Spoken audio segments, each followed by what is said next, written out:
In his classic song, Subterranean Homesick Blues, Bob Dylan famously says, "You don't need a weatherman to know which way the wind blows." And while Dylan's right, I don't think he went far enough. I think that you don't need a weatherman at all. You see, the problem with the weatherman is that he's always wrong.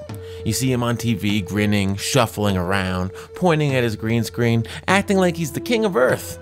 He'll assure you that we should have mild weather for the next few days, and then the next thing you know, boom, storm of the century. And it would be easy enough to manage if there were any warning, but when you're relying on the weatherman, there's always no warning. No warning whatsoever. He'll tell you, "A major snowstorm's coming in, so prepare to hunker down, folks." Then the next day it's 70 degrees and sunny, and you're at work in snow boots and a parka feeling like an idiot. It's almost as if he's deliberately screwing with you.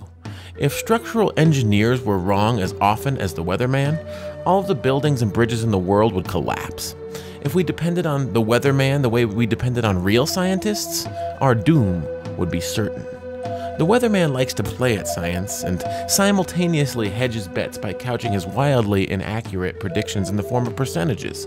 He'll say 20% chance of rain when it's pouring outside, and 80% chance of snow when it's obviously going to be sunny all day. These percentages give him plausible deniability for when he is wrong, which is always. But if they were actually based on science, they wouldn't be such a round number. So, not only is the weatherman always wrong, but he's clearly also a fraud and a liar.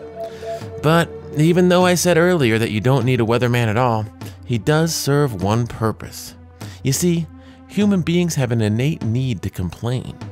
By virtue of who we are, we get angry, we get upset, and we need to express that anger. We can't just bottle it up, or something bad is bound to happen. And that is the purpose of the weatherman. Complaining about our coworkers or bosses could have negative career consequences. Complaining about our friends can negatively affect our interpersonal relationships and social standing. And complaining about our family can damage relations with the people who matter to us the most.